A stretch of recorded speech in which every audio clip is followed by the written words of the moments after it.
You, traveller, there is no path. You make the path by walking. You, traveller, there is no path. You make the path by walking. This is a line from a poem by the Spanish poet Antonio Machado, written about 100 years ago. At the core of this poem are themes of meaning, purpose, choice, and, I think, revival. Revival, if nothing else, is choice. And the choice of revival can and should permeate all aspects of our life if we let it as its maker. We can choose to send that text message or make that phone call to revive a friendship. We can choose to soften and understand, to revive our compassion for our child. We can choose to reveal ourselves to those we work with in our daily lives to revive our authenticity. And we can choose to live in our own lives more fully, to revive the creative act of transforming the hardest and most difficult relationship of all, the one with ourselves.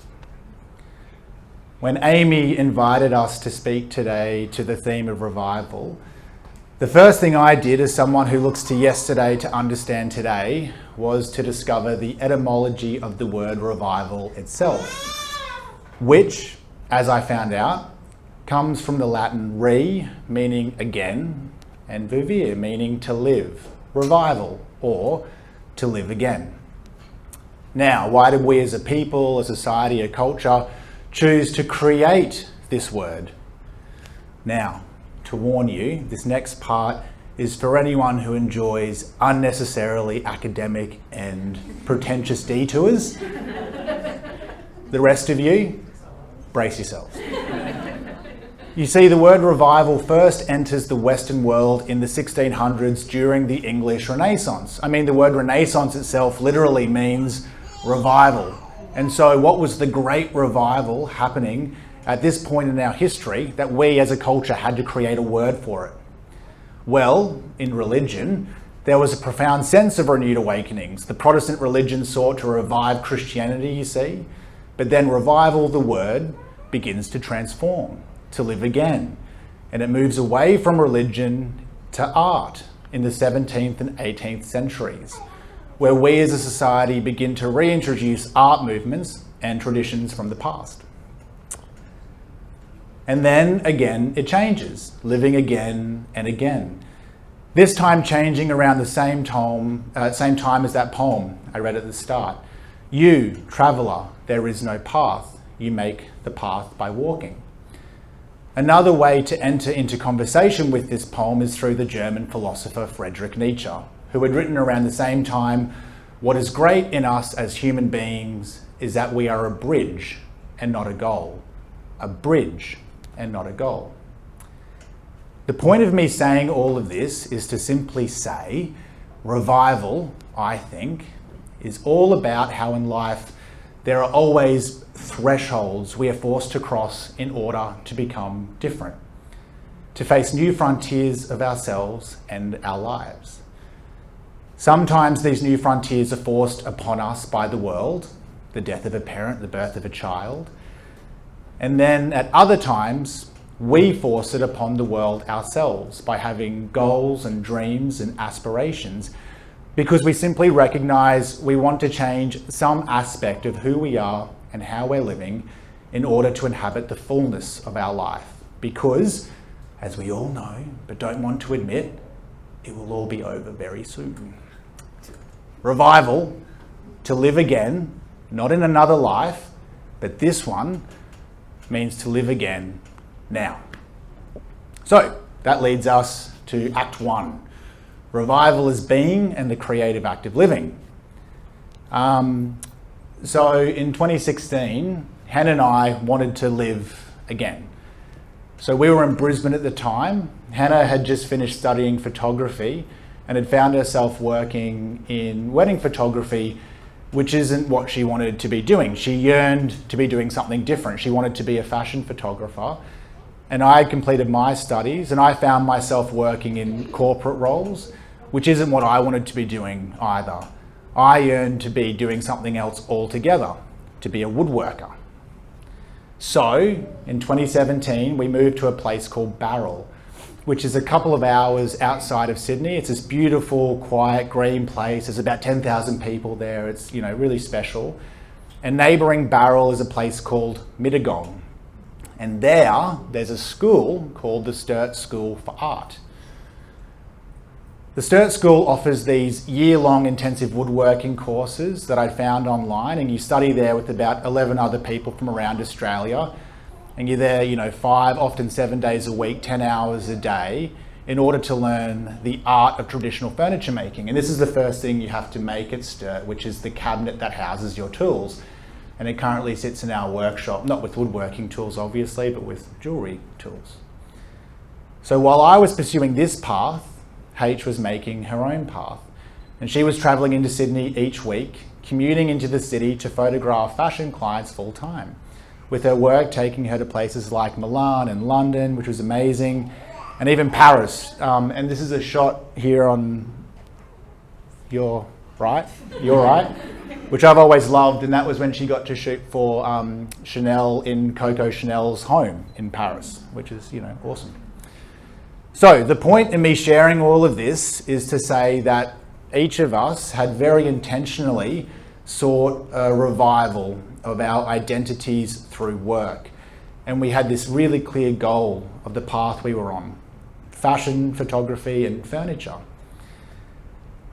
But, the funny thing is that we make the path as we walk, which is to say we have no idea what will land on the shoreline of tomorrow morning.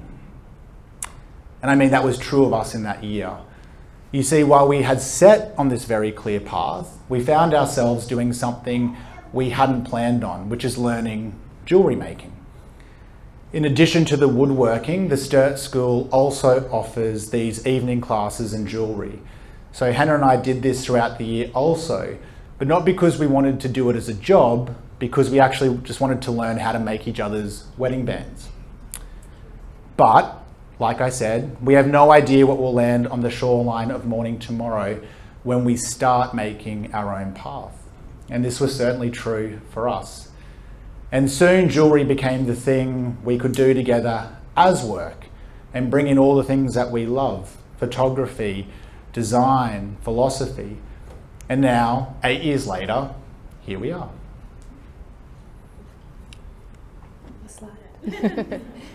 So Act 2 is revival as meditations on grief. So over the last couple of years, we've found ourselves making a lot of impression jewellery, which is where you capture an impression of your dog's nose or paw print, or your fingerprint or someone else's fingerprint, like your partner or your child or a parent. And this process is called lost wax in jewellery making. So we send out a kit which has wax in it, you take the impression, you send it back to us, we cast it in precious metals, and then we transform it into jewellery. And this is a really beautiful thing for us to do for others, because what we're doing is creating a tangible object of memory and connection and love and beauty, a tribute to the deep bonds we share with our pets and our kids and our parents and our partner. So the first morning impression we did was actually for a customer whose Labrador was dying, and this struck a chord with us as we'd just lost our black lab. Oh God, I knew I shouldn't do this. Mum, I can't look at you. Yeah, it struck a chord with us because we had just lost our beautiful boy, and that's him on our wedding day, begrudgingly being our wedding bearer. And we never got the opportunity to, do that with him. At the time, I really felt like doing something that could speak to our relationship with him, and we ended up making this beautiful coffee table. I spent like $500 on a coffee table art book, and we still flick through it today. But I would have loved the opportunity to make a piece of jewelry that I could, carry with me all the time. And the next morning impression we created was for the lovely Mel here in Toowoomba in memory of her late husband Gary. And that was a deeply meaningful and profound experience. And Locke had the honour of visiting Burstows to capture Gary's fingerprint, and you can see it on the right there. It's his fingerprint just framed by these beautiful, delicate seed pearls, and now Mel gets to wear that every day. But Locke likes to describe our impression jewellery as mnemonic devices. So do you want to talk about that? Just another quick detour. Mnemonic devices are this really cool thing we used to do as a culture about 400 years ago. Mnemonic just means memory. So a memory device, a memory object was something that we really commonly had in our home. Might have been a woodcut, piece of furniture, jewellery. And the idea was that you'd have these memory objects to literally remind you of things that were important in your lives that you should carry forward. And we don't really do it anymore as a society, but I mean the most obvious example that we still do, and for those of you who are married, you'd know this, is your wedding band. Your wedding band is meant to be this mnemonic object, this memory object that conjures up the memory of your relationship to your significant other as a reminder. And I think it's something that we've lost as a culture, but I think this impression jewelry especially, but you can do it in lots of different ways, it doesn't just have to be that, to have these objects that you have in your home, these art objects that remind you of important daily things you should carry with you, and everyday moments. Yeah, impression jewelry or memory objects serve as material meditations and reminders of our capacity to love those special people or pets in our life. And that leads us to Act 3, revival as making sacred again the intention of love. So we've found ourselves working with reusing heirloom stones that have been passed down generations, that mean something to someone, but may not be serving them anymore, whether that's for aesthetic reasons. And they have these rings or memory objects that end up sitting in a drawer, never being worn, collecting dust, because it just, even though they love that piece and feel very connected to what it might represent, they don't get to use it. So that beautiful big Tahitian pearl you see up there, that actually belongs to Amy. And I got to know Amy quite... Oh yeah. Pass it around.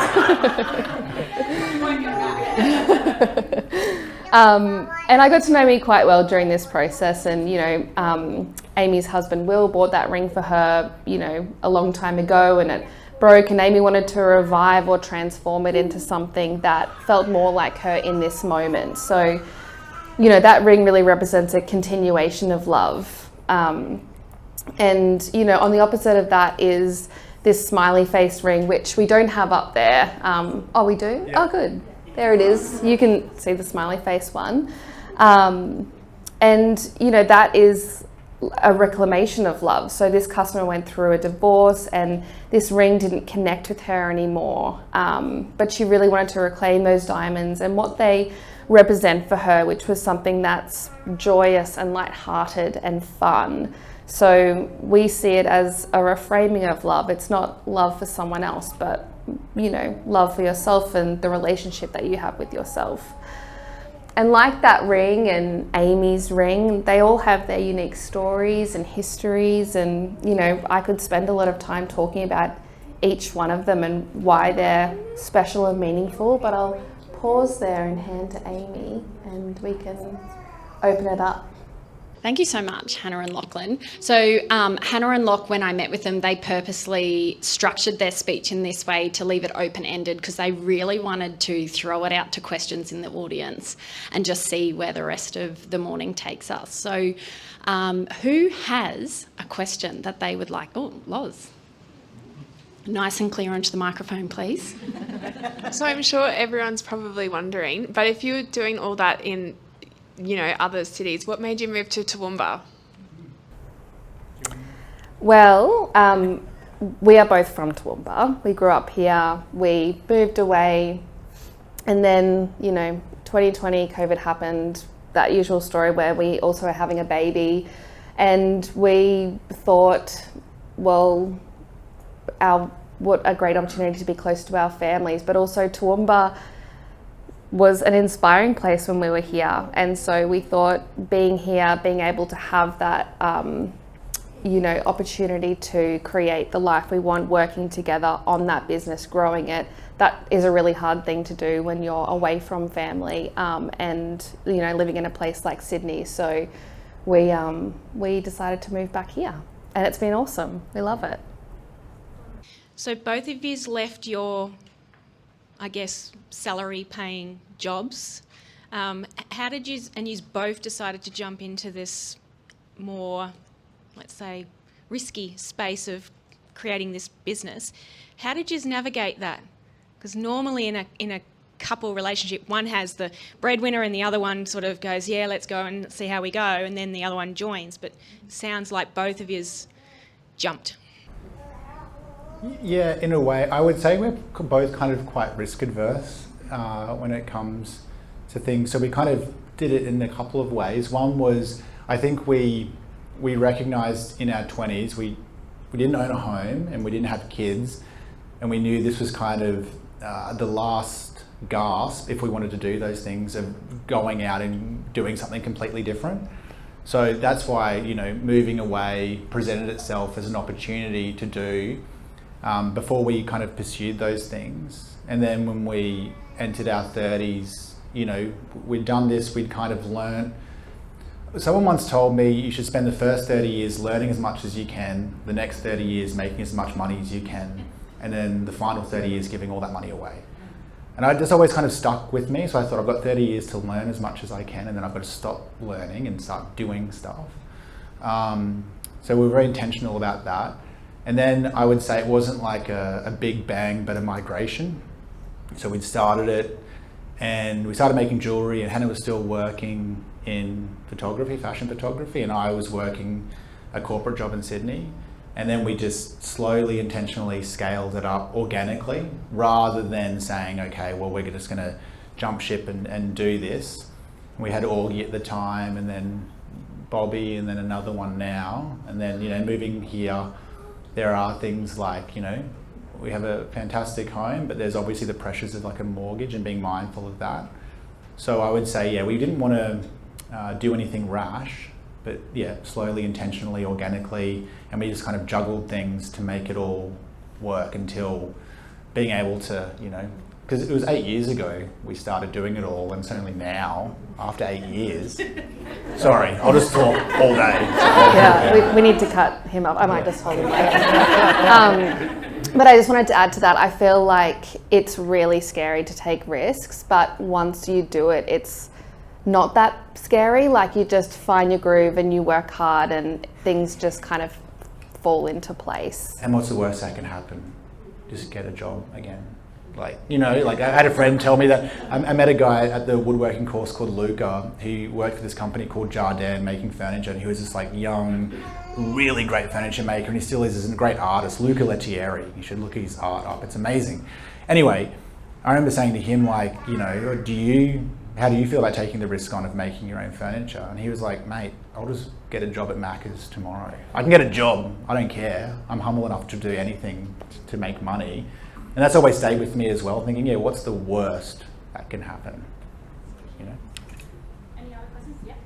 This is perhaps more of a philosophical question, but tell me about revival to come, and particularly in this context of community, if you can.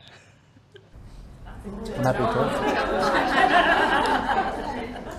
Well, I could give a cop-out answer and say we don't know what's around the corner, so we don't know. And that's what I take away from reflecting on our journey so far, is that we had clear intentions, but it never ends up the way you intend it to. And I think that's an exciting thing. But I don't know. I think Toowoomba has an opportunity for a creative renaissance. I mean, when I grew up here, I did a lot of music with friends, and there was a really vibrant music community. I don't know if that's still the case now, but I think there's an opportunity there. I think that things like First Coat Initiative were amazing. Like, seeing that happen from afar, I thought that was a kind of creative renaissance and moment that flourished.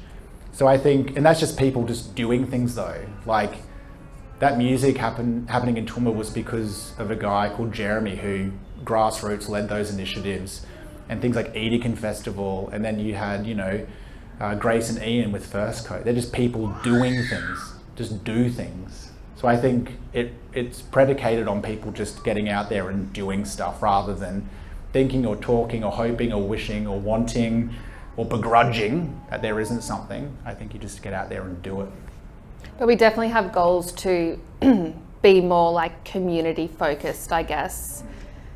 Just have to have a baby first and then get that out of the way. Yeah, Hannah's due next month. I went to school with Raquel as well. That's really good to see you again. So two-part question. What's the bigger vision for the business now? Like, where do you see it going? And how do you blend the really deep, meaningful work that you're doing now with like just growing a business as well, like making money? Great question. I think, we've gone back and forth about this, like having this,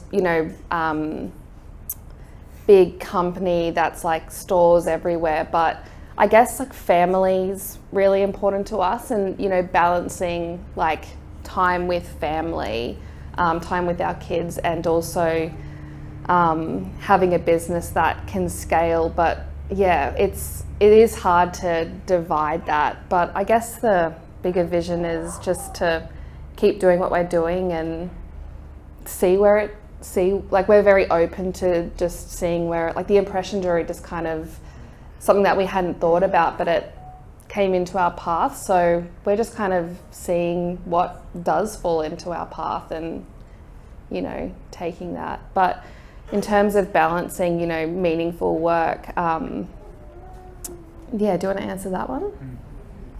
And I just say on that, like, Hannah and I have been at odds at that in the past. I've coming from, I guess, a corporate experience, I've said, I want to IPO and I want to sell equity of our company and I want to grow it and I want 10 flagship stores and 1,000 employees and all these, wild things. And then Hannah said, well, what do we want out of life? Well, we care about family, each other. We want to do meaningful work.